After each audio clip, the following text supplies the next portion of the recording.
Hello दोस्तों, कैसे हैं आप सब। आशा करते होंगे आप बिल्कुल ठीक हैं। आज का जो मेरा वीडियो है इसमें हम बात करेंगे कि गर्भवती महिला को कितना दैनिक संतुलित आहार लेना चाहिए।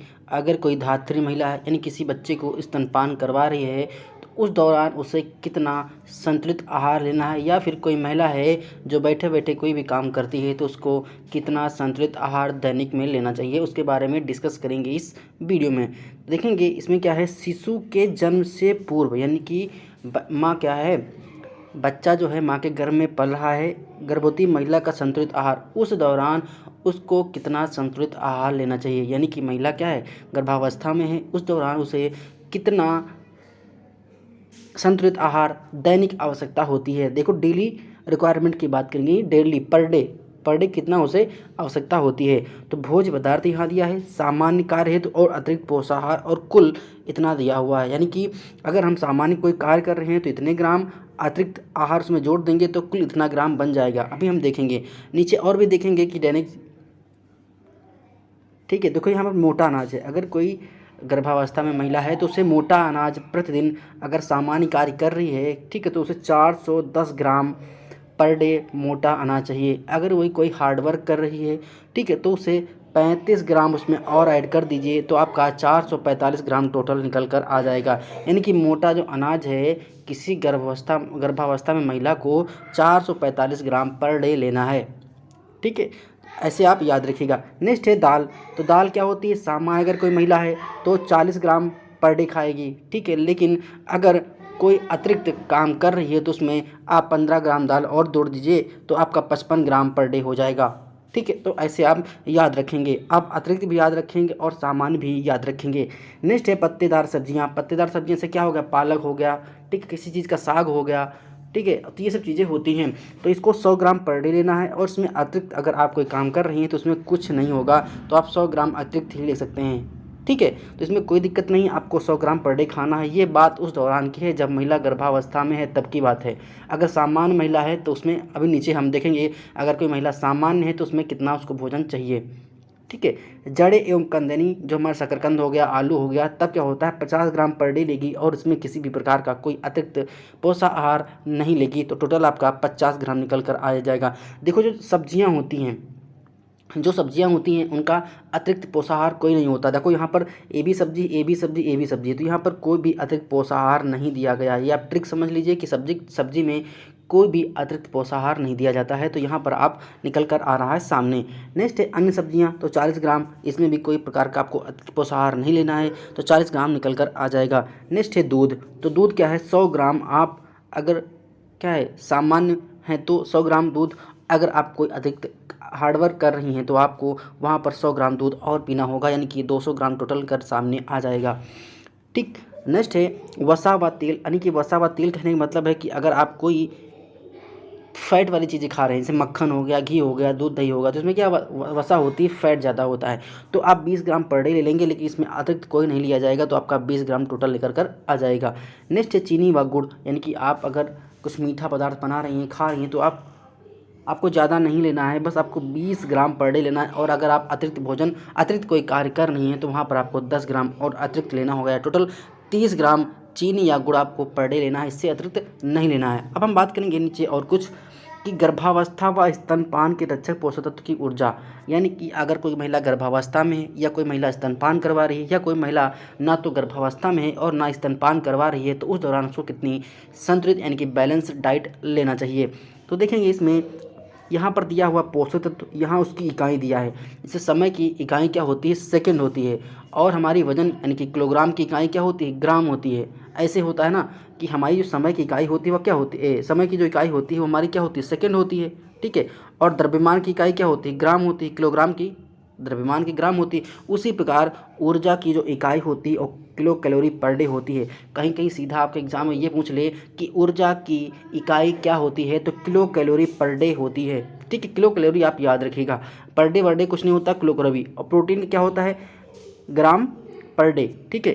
कैल्शियम का मिलीग्राम पर डे, लोहा का मिलीग्राम पर डे, ये आपकी इकाई है। आप इसको लिख लीजिए अच्छे से, क्योंकि आपके एग्जाम में डायरेक्टली अगर क्वेश्चन नहीं पूछ ले कि ऊर्जा की इकाई क्या होती है तो किलो कैलोरी होती है, आप वहाँ पर ऑप्शन सही टिक कर जाइएगा। नेक्स्ट देखेंगे, अब देखो यहाँ पर ऊर्जा की इकाई क्या है, किलो कैलोरी है पर डे। या पर डे की बात ये हो रही है कि हम पर डे ये सब ले रहे हैं, इसीलिए यहाँ पर डे लग गया, वरना पर डे नहीं लगा होता।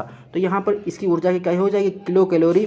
और अगर कोई महिला है वो ना तो गर्भावस्था में है और ना स्तनपान करवा रही है, ठीक है, वो सिंपल है, तो उसे 1900 ऊर्जा चाहिए होती है। 1900 किलो कैलोरी ऊर्जा प्रतिदिन आवश्यक होती है। अगर कोई महिला गर्भावस्थी है तो 1900 में आप 300 और जोड़ दीजिए, यानी कि 2200 किलो कैलोरी ऊर्जा चाहिए, ठीक। अगर फिर महिला कोई स्तनपान करवा रही है तो आप 1900 में से 500 और जोड़ दीजिए, यानी कि 2400 आपको किलो कैलोरी देना है। अगर महिला कोई स्तनपान करवा रही है, अगर गर्भावस्था में है तो आपको 2200 किलो कैलोरी, अगर कोई स्तनपान करवा रही है तो वहाँ पर 2400 किलो कैलोरी, और अगर कोई महिला घर बैठे बैठे काम कर रही है तो वहाँ पर 1900 किलो कैलोरी चाहिए होती है। नेक्स्ट है प्रोटीन की बात करें तो ग्राम पर डे होता है यहाँ पर, तो 55 हो जाएगा सामान्य महिला के लिए, और 65 हो जाएगा अगर कोई महिला गर्भावस्था में है, और अगर कोई महिला स्तनपान करवा रही है तो उसमें कोई भी बढ़ोतरी नहीं होगी, ठीक है। नेक्स्ट हम बात करेंगे कैल्शियम की, मिलीग्राम पर डे, कैसे मिलीग्राम पर डे चाहिए होती है, कहने मतलब है कैल्शियम आप डेली इनटेक करते हैं, डेली खाते पीते हैं, ठीक है। तो यहाँ पे 400-500 महिला, अगर कोई महिला घर बैठे काम कर रही है, ना तो गर्भावस्था में है और ना स्तनपान करवा रही है, तो उसे 4 से 500 मिलीग्राम पर डे कैल्शियम चाहिए होती है। अगर कोई महिला गर्भावस्था में है तो वहाँ पर 1000 उसमें ऐड कर दीजिएगा, तो 1000 में 400 ऐड करेंगे तो 1400 मिलीग्राम पर डे हो जाएगा। और अगर इसमें भी आप अगर स्तनपान करवा रहे हैं तो उस दौरान भी आप 1000 ऐड कर दीजिएगा, तो यहाँ पर भी 14 से 1500 मिलीग्राम पर डे हो जाएगा। नेक्स्ट हम बात करेंगे लोहा की, तो यहाँ पर भी मिलीग्राम पर डे होता है, इसका मिलीग्राम इसका भी इकाई होता है। और अगर कोई महिला घर बैठे काम कर रही है तो उससे 20 मिलीग्राम, अगर कोई महिला गर्भावस्था में है तो वहाँ पर 40 मिलीग्राम, अगर सामान्य दिनों में है तो उसे स्तनपान करवा रही है तो 30 मिलीग्राम पर डे देना है। अब बात करेंगे विटामिन ए की, तो यहाँ पर माइक्रोग्राम पर डे होता है, यहाँ पर 750 माइक्रोग्राम और 750 माइक्रोग्राम और 400 माइक्रोग्राम, ये आपको याद रखना है, ठीक है। नेक्स्ट हम बात करेंगे विटामिन डी की, इसका भी यूनिट क्या होता है, माइक्रोग्राम। 2.5 से घर बैठे वाली महिला को 10 मिलीग्राम किस में चाहिए, माइक्रोग्राम चाहिए अगर महिला गर्भावस्था में है, और 10 मिलीग्राम चाहिए अगर महिला स्तनपान करवा रही है। अब हम बात करें थियामिन की, तो यहाँ पर मिलीग्राम 1000 किलो कैलोरी पर, 1000 किलो कैलोरी पर कितना मिलीग्राम चाहिए उसकी बात की गई है, यानी कि 1000 किलो कैलोरी पर कितने मिलीग्राम थियामिन आपको चाहिए, तो 0.5 मिलीग्राम चाहिए 1000 पर, किसको, घर बैठे महिला को, और 0.5 चाहिए गर्भावस्था में, और 0.05 चाहिए अगर महिला स्तनपान करवा चाहिए। जिन लोगों को पीडीएफ चाहिए तो वीडियो के डिस्क्रिप्शन बॉक्स में टेलीग्राम चैनल का लिंक है, आप उस पर क्लिक करके सीधे हमारे टेलीग्राम चैनल जुड़ जाइएगा, वहाँ पर आपको पीडीएफ मिल जाएगी। पीडीएफ को आप डाउनलोड करके प्रिंट आउट कर सकते हैं। अगर आपको वीडियो पसंद आता है तो प्लीज़ वीडियो को लाइक जरूर करिए, अगर आपको वीडियो पसंद आता है तो प्लीज़ वीडियो को लाइक जरूर करें। अगर आप हमारे चैनल पर नए हैं तो प्लीज़ चैनल को सब्सक्राइब जरूर कर लें, ठीक है। अब देखेंगे राइबोफ्लोविन की बात करें तो ये भी मिलीग्राम 1000 किलो कैलोरी पर होता है, और अगर कोई महिला घर बैठे काम कर रही है तो 0.6 हो जाएगा, अगर कोई महिला स्तनपान करवा रही है तो उसमें भी 0.6 हो जाएगा, अगर कोई महिला गर्भावस्था में है तो 0.6 हो जाएगा, अगर कोई महिला स्तनपान करवा रही है तो उसका भी 0.6 हो जाएगा। नेक्स्ट हम बात करेंगे नियासिन। नियासिन की कमी से पेलाग्रा रोग होता है, सभी को पता है, ये भी मिलीग्राम 1000 किलो कैलोरी पे होता है, 6.6 होता है सामान्य महिला के लिए, गर्भावस्था के लिए 6.6 होता है, और अगर स्तनपान करवा रही है तो वहाँ पर 6.6 होता है। अब हम विटामिन सी की बात करें, इसकी कमी से स्कारबिक रोग होता है, स्कारबिक इसका रसायन नाम है, और मिलीग्राम पर डे ये भी होता है, और 40-40-60-80, यानी कि सामान्य महिला के लिए 40 और गर्भावस्था के लिए भी 40, और अगर महिला स्तनपान करवा रही है तो वहाँ पर 80 चाहिए होता है। नेक्स्ट हम बात करेंगे फोलिक एसिड की, तो माइक्रोग्राम पर डे होता है 1100 सामान्य महिला के लिए, ठीक है, 300 गर्भावस्था के लिए, और 150 स्तनपान जो महिला करवाती है उसके लिए।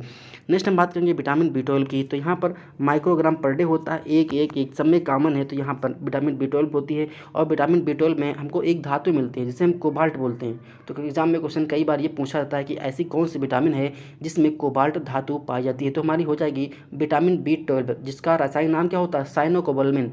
क्या होता है, साइनोकोबाल्मिन, इसका नाम कोबाल्ट, इसीलिए इसका नाम कोबाल्ट पड़ा, ठीक है। इसमें साहिब देखो इसका नाम क्या होता है, साइनो कोबाल्मिन होता है ना, तो कोबाल्मिन में भी कोबाल्ट आ गया, इसीलिए इसका नाम साइनोकोबाल्मिन पड़ गया। तो विटामिन B12 को साइनोकोबाल्मिन की संज्ञा देते हैं। आशा करते हैं वीडियो पसंद आया तो प्लीज़ वीडियो को लाइक जरूर करेंगे। अगर आप हमारे चैनल पर नए हैं तो चैनल को सब्सक्राइब जरूर कर लें। मिलते हैं नेक्स्ट वीडियो में नेक्स्ट अपडेट के साथ। आपका दिन शुभ हो, मंगलमय हो।